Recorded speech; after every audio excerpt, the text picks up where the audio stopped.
Welcome to the Virtual CPA Success Show, where we're 100% focused on helping service-based businesses achieve success. Are you a business owner interested in learning how to scale your business? Has your business reached over $1 million in annual revenue? Then this podcast is for you. All right, welcome to today's podcast. Really excited about today's show because we're going to talk about one of our core values, and I think a lot of companies, whether it's a core value or something that they just talk about internally, really care about, and that's hiring and having curiosity within your company, as well as constant learners. And so, joined once again by Adam. Hey, everybody. He's our co-founder and owner of the company, and then also joined by Josh, who's our head of People Ops. Hey everybody, glad to be here. So this again, this is a really important topic to us, and wanted to bring Josh in here because Josh is, really important part of making sure that we have this as part of our core values. And so, Josh, I'm going to throw this right over to you. And so, when it comes to having curiosity and constant learners within your company, where do you start? What's the most important part? Yeah, well, I think naturally we will start at the beginning. So in order to have curiosity as a central value for our company, we obviously want to hire for that. So as we're going through the process with our candidates, I'll just use our senior accountants, for example. They're going to start with an interview with me, and I kind of do that initial screen. I'm looking for a little deeper dive into their resume, a little bit of culture fit, but one of the big things I'm looking for is, have they done their homework on Summit? Do they know who we are and what we're about? And are they asking me questions? Really, I want to see, is this person trying to envision what life might be like as a part of this team? Are they curious about how people relate, or how do we operate in a fully remote environment, or how are clients assigned, and all those sorts of things? I'm looking for any of those questions to come up, because that's telling me, okay, this person from the get-go, they're wanting to acquire more knowledge and understanding. They're wanting to learn. And in each round of our interviews, the opportunity for that goes deeper and deeper, because if they get past me, they're going to do an interview with some of our senior accountant trainers. So that's somebody who's done the role for years. They've got the actual tactical experience of, I've been in the weeds, I've been doing this job. So they get the opportunity again to ask deeper questions of what is a day in your life like? What do you think would have made your first year easier? What's one thing you would have told, if you could rewind and tell first week you one thing, what would you have told them? All sorts of things. And those are all questions I've heard that are telling me like, okay, this person is really, they're invested in this process. They want to know. And that's pretty starkly juxtaposed with somebody who we finish asking them questions and say, all right, now, we've reserved this 15 or 20 minutes to allow you to ask any questions you've got. And they just kind of give you a blank stare, and they're like, So just to qualify, Josh, so you would say, what is my starting pay? What are my benefits? Or when can I take my first days of PTO? Not good curiosity questions for a first interview. So I'll clarify that those are perfectly accepeptible. No, it's okay. Yeah. I'm just They are, we get where you're going, man. We got it. Yeah. He's a people ops guy. He has we to like to say right way. clear is kind. So if somebody wants to know those things, I'll answer them. But that's not telling me anything about your character. That's telling me that you have an agenda next to you and you're taking some tactical notes, but that's not telling me that you're curious about what this job feels like day in and day out, and if you can see yourself doing it and growing into it, and how you could contribute to the company. So once somebody gets past their trainers, they're going to go to somebody who would be in leadership over them, and again, more and more opportunities to ask questions, to be curious. What's it like to work under you? What would be one way to manage up? All these sorts of things that we're looking for.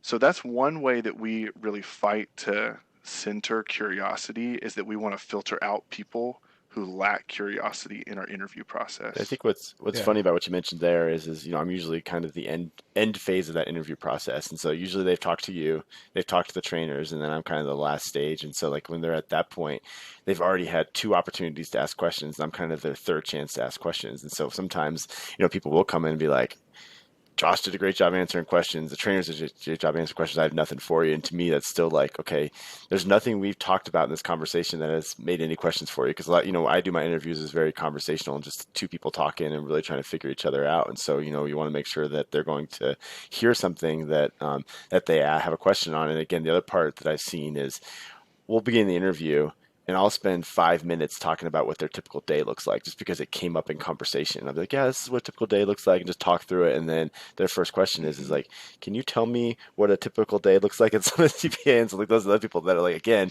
yeah, they have questions, but like you said, they're pre-staged questions that are just like something that they've read on a website that they should ask, And so it's like, and Adam and I talked about this the other day with our CFOs, is like we have these meetings where we go through and we're just trying to learn about a company. And especially for the CFO, the interview is a great first taste of that. How are they going to be in a conversation where they're discovering something? Because they're discovering about Summit. And if they're coming to me with preloaded questions and that's all they ask me, as opposed to being like, hey, about 5 minutes into the interview, you talked about this. Can you expand on that? Or I have a follow-up questions on that. Like that's what we're looking for, is because that's what we want our CFOs to do, is not just to like come in with staged questions. They want to be curious about what the person is actually saying and listening to them. Yeah, I mean, same Yeah. thing happens with onboarding too. I mean, once they jump on board, it's always scary whenever you get somebody that's not asking a ton of questions. Because I know as many processes and systems we have in place, I always tell people either like I'm the best, explainer person in the world, or you're the smartest person I've ever met. And no offense, but neither one of those are probably true. So it's like it's one of those things where you're just always telling people like you really have to speak up and ask questions if things don't make sense. So I think to your point, Josh, also creating an environment, we kind of talk about this a lot, but creating that environment from day one where they feel like it's okay to ask questions, right? Yeah, I think what you're talking about too is how our core value of curiosity really bumps up against our core value of being candid as well. Because if somebody doesn't feel the opportunity to be candid, you can't truly be curious. Kind of like you were saying, Jamie, if you're just reading your questions off your like yellow legal pad, and you're not present in the conversation and allowing yourself to go where the conversation's going and ask questions that you may not be fully prepared for and you can't anticipate what the answer is going to be. But in order to be direct, to be candid, to get to the point and to make sure you're getting to understanding, those are going to interplay really well with each other. And I think if one of those is lacking, it's going to affect the other one as well. Yeah, no, definitely. And I think that's kind of the key when you're choosing your core values, is to make sure that they work together, right? So I know we spend a lot of time choosing our core values and thinking through them. And I know just a lot of times your core values reflect your owners. And like Adam is probably one of the most curious people I've ever met in my life. Like, you could have a conversation with him about anything and he just wants to know every detail about it and ask a ton of questions. And so I think that's a lot of what it comes to. So Adam, do you want to talk a little bit about that tone at the top and how that works when it comes to curiosity? Yeah, again, I mean, just kind of speaking into being at the core value, we definitely want to inspire that in people. So us asking a lot of questions, hopefully, makes them feel like it's okay for them to ask questions. And if not, then again, that's when we lean into the candid core value and we just call it out and we're like, hey, you should, this is a give and take. I'm a big fan of the 5 whys. I know it's not the best solution for every problem, but I know you hit on earlier that whenever we're even talking with new clients, just like you would a new team member, I'm always just asking why multiple times. Hey, this didn't work. Why? Well, because of this. Well, why was that? Because of, you know what I mean? So you just kind of layer down. And by, taking that approach and just before I speak or diagnose what's going on and try to prescribe a solution, I'm always just usually asking why at least 3 or 4 times and trying to get to the root of it, so that I can fully understand the problem. And so, again, whether that's just explaining to them what they need to be able to do and really understand the purpose of what they're doing, or you're digging deep into a client interview and you're trying to understand their business and how to best help them, it kind of goes hand in hand just to kind of take that approach. And so by doing that right out of the gate with everybody in the team and myself and Jody and everybody else included, both you, Jamie, and Josh, that I think that just kind of people get it and they just naturally start to lean into it a little bit more. And I think there's something to be said about watching someone do it as well. So I think, again, sometimes when you're younger and you're trying to get motivated to lift weights or what, you watch an episode of Rocky or a movie of Rocky, and you're like, yeah, I want to do that. And I think also sometimes like that modeling works here is like, again, I know when I was first starting at Summit, like seeing Adam interact with the client, I'm like, dang, that dude really is just genuinely curious, knows how to ask questions. And so I think we try to get our team members involved in those meetings where they see, someone who really is curious do it and ask questions, and the amount of information they get out of it, like, wow, that really does work. And I think it is a learned skill. And so, Josh, you want to talk a little bit about it being a learned skill and kind of how that would work for a newer employee that might have it, but they're not all the way there yet? Yeah, absolutely. I mean, nobody is born with like this perfect position of humility where they're curious and they always want to learn more. And I think something that can be really motivating to people is we have almost a direct correlation of success with people who ask a lot of questions versus people who don't ask a lot of questions. And kind of like Adam alluded to before, like either I'm perfectly explaining this or you are the smartest person to ever live.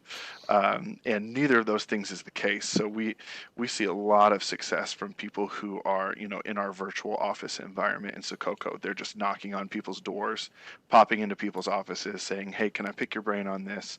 Can I ask you about this? I think from a perspective of learning it, something we do is, I do coaching with all of our senior accountants on a regular kind of cadence with them. And part of what I'm doing there is really challenging them and asking those whys. And, I may get a piece of feedback and I'll ask like, well, do you think you were fully clear with your expectations about that? Well, no, I don't think I was. Okay, why don't you think you were clear about your expectations there? Do you think there was another question you could have asked? Do you think there's somebody else who could have been involved? Or do you think there was another piece of information that you were missing or the other party was missing? But part of leaning into curiosity, there's going to be lots of other pieces that go along with that. One of them is going to be humility to say like, hey, I'm just not going to know the answer.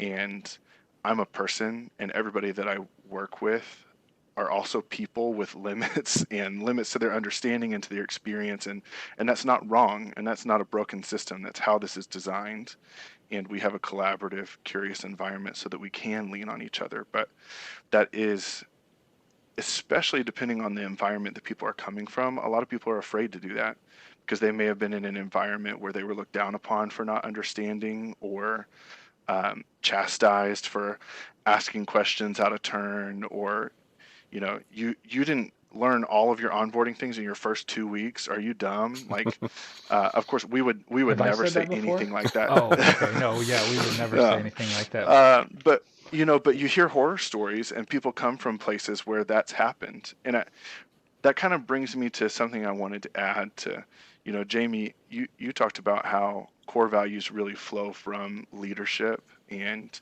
in our case, our founders and owners with Adam and Jody. But I think a huge part of inspiring curiosity in people starts with, pardon me, creating a secure environment for them to be curious, where they're not afraid that, they'll knock on the wrong door, or they'll step on a landmine by asking the wrong question, or they'll get reprimanded for kind of drawing outside of the lines. But they have the freedom to know, like, okay, I am secure. I'm encouraged to ask these questions.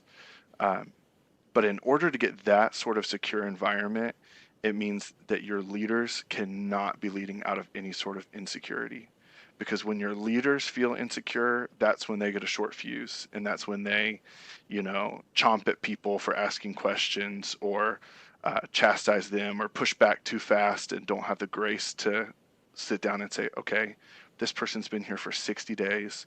There's no way that they're going to know how to perfectly execute this rev rec. It totally makes sense that they're here asking me this question. And I've had a really busy day, but that doesn't mean I can't stop and help them, or like connect them to somebody that can help them. So I think it starts at the top with leaders who are humble enough to realize, like, okay, sometimes I'm going to need to put aside my priorities and help here, and who are secure enough not to have a short fuse when those sort of questions and pushback comes up. Yeah, and I think it's important. I mean, whenever I'm having conversations with people, I always, I'm pretty explicit and call out the fact that I love questions and answering questions and doing those kind of things. I prefer that kind of back and forth. But what I do think is important about curiosity that I guess we didn't really talk about, but I want to make sure is clear from a consulting standpoint is a lot of times whenever you talk about like, hey, ask why or have questions or do that kind of stuff, Jamie was talking about, being to the point where you're just kind of asking questions and to ask questions. That's what you have to be really careful about. Sometimes I'm in calls where I'll prep Jamie for a call and say, hey, make sure you ask a bunch of questions, keep saying why, and there doesn't seem to be any purpose behind the question. Hmm. It doesn't seem to be leading anybody down there. So there is a little bit of an art to it. And I'm not saying that you rehearse it beforehand or Right. anything like that, because the whole point is their response is going to take you down a different rabbit hole every single time. It's choose your own adventure every time they say something if you're actively listening. So just making sure that there's a purpose behind your questions. And like you said, don't feel bad about asking a silly question or anything. I talk to, and they see it in client calls all the time. I'm just like, why would you do that? Like, I genuinely mean, like, that doesn't make any sense to me. Explain it, like I'm a 5-year old. And then sometimes I'll say that and then they kind of explain it and I go, well, why this, why that? And by the time I get done with my why questioning and I'm going through all that, the client a lot of times is like, oh, I see where you're going with this. Yeah, nope, probably not a good idea. And I'm like, okay, cool. Yeah. That's where I was going with it, And sometimes I'll be like, well, here's where I was going with it, and this is the reason why I was asking you all those questions. But now that the way you laid it out makes a lot of sense to me, and I don't think that's going to be an issue. And people can tell I'm engaged in the conversation. I understand what they're doing, and I'm not just, it's just not me hammering them with a bunch of meaningless questions. And I think that goes back to the actual true core value, right? The core value is not just to ask questions. The core value is to be curious, right? And I think if you're curious, it's Hmm. because you do have a purpose behind the question, right? Like I'm not asking questions to fill airspace, right? I'm not just sitting here asking questions because I want to fill the airspace. I want to actually know what the answer is because there's something behind it, right? So like when someone says something, maybe they talking back about the onboarding call. Maybe my first 3 questions I have written down, the answers they give me are perfect and they give me exactly what I need out of it. But when I ask that 4th question, they're just missing one piece or there's something behind it that I need to know. Okay, like back to Adam's thing. Why? Okay, why? The client says, okay, we want to grow, we want to grow to 100 million in 2 years. It's like, okay, great answer. You fulfilled the question, but there is a lot behind that. And the question is, okay, why do you want to do that? What's the purpose of it? What's the meaning behind it? Because that'll give you more understanding of who that owner is and who that client is and why it's important. So I do think that the natural curiosity or like actually wanting to know the answer as opposed to just filling airspace is really key in this. Yeah, I think you're completely right, Jamie, that I was thinking as we went along that questions are the means, but they're not the end. Right. The end of curiosity is that understanding and its engagement. And if we get to that end, then we're going to increase our quality of interactions with, our internal stakeholders and with our teammates. We're going to increase the quality of the service we provide to our clients because we are fully engaged. We are better understanding who they are and what they want. And ultimately, in our role in a consultative space, we want to help them better understand who they are and what they want. And the hope is that our curiosity leads to both our understanding and theirs as well. Yeah, for sure. No, I think this is definitely a huge thing here at Summit. It's something that's really important, and it's not just for CPA firms. Like I think this could go for any company. So Adam, you want to talk a little bit about like again, we've talked a lot about how this could work for CPA firms. You want to talk about how this could work for other companies and why it would be important for other service providers or other companies out there, and why this would be really important to their core values if they so see it. Well, I mean, I think that it kind of speaks for itself that everybody wants somebody that's actively engaged in whatever they're doing, and curiosity is, the key example of somebody being interested in what they're doing and being engaged. So it's all about engagement. That's really what curiosity is. It does take a little bit. It is a little bit of an art, and it takes some practice. And as Josh said, being okay with being vulnerable. So setting it up as one of your core values and making it part of your culture means that it's okay to learn and make mistakes and fail forward. And I think that's really important for any organization to get bigger and better and stronger. But trying to make it also a continuous part of who you are and what you're trying to do is important as well. So that's why, it's not only just us constantly asking questions of one another and trying to get to the root of things. It's also helps you become better at actually explaining the task, because you already know, now that I've already met with you a bunch of times, Josh, and I know you're going to riddle me with 5 different why questions or whatever it is. I'm fully prepared coming in. I'm like, so here's my idea. This is what I'm thinking. This is the problem. This is what I did. This is what I tried. So you're trying to also coach people into being better problem solvers themselves, because now they're going to think out the problem, as opposed to just, coming to you with their shoulders around their ears going, I don't know, that kind of a thing. They know you're going to pepper them with stuff. So again, it goes both ways. It not only makes you more engaged as a consultant, but it also like really ups the game of the team member or even the client to know and think out questions on their own. Yeah, and I think what you're saying also alludes to the fact that that really increases the quality of the partnership between us and our client too, because if they've gotten to where they've learned to problem solve and kind of project manage themselves and come to that meeting prepared, and they don't need the 30 minutes of whys that we normally ask them because they knew it was coming, then that allows us to go to the next step of development. And we're doing more strategic thinking, high level thinking, forecasting. We get to talk about more creative projects or complex problem solving, because we're not having to spend all the time in the weeds saying, why'd you do this? Well, why? Well, why? Well, why? Because they've already done that work themselves. And that's just going to increase the quality of our relationship with them moving forward.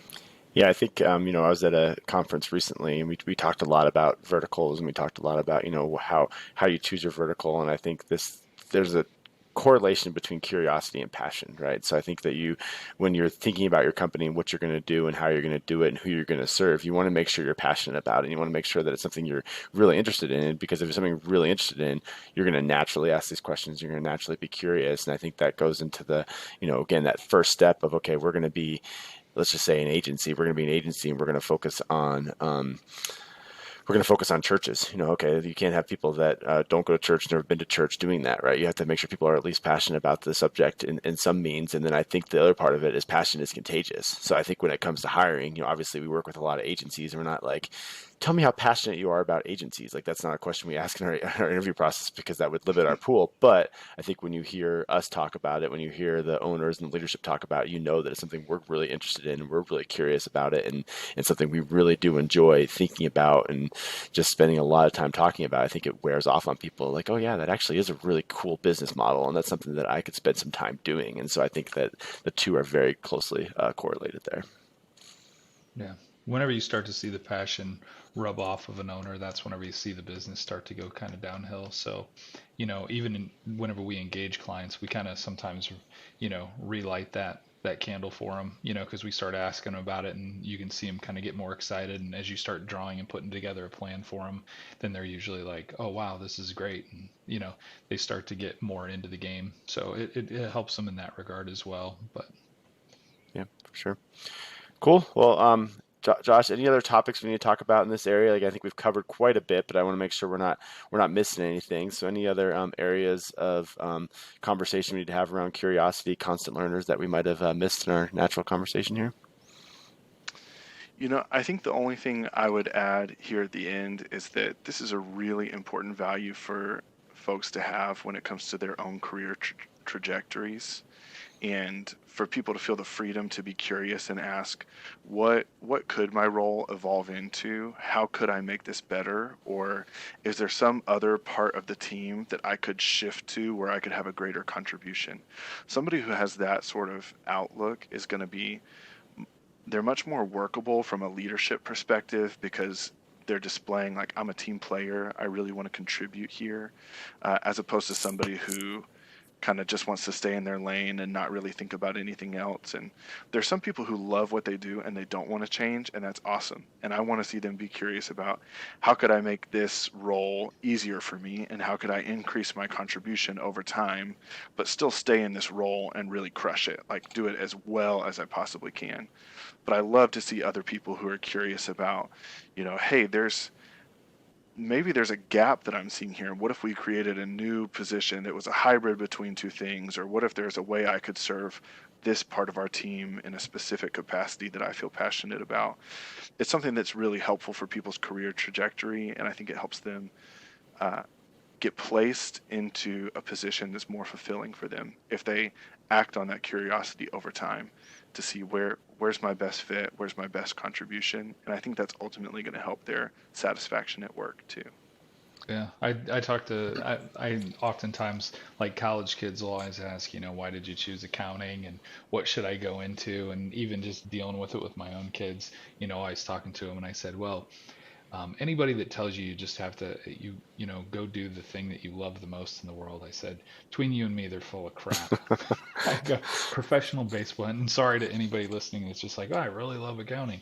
I'm not saying that you hate, you should do stuff that you hate. I mean, you want to make sure that there's a certain amount of passion, but, the thing you love most, Jamie, I know you love basketball, but sorry, man, you're not making the NBA. Right. You know what I mean? It's not going to be a career. So it's one of those things where I always just, advocate for finding something that you're innately good at, that just comes to you naturally and that you're curious about how to get better at.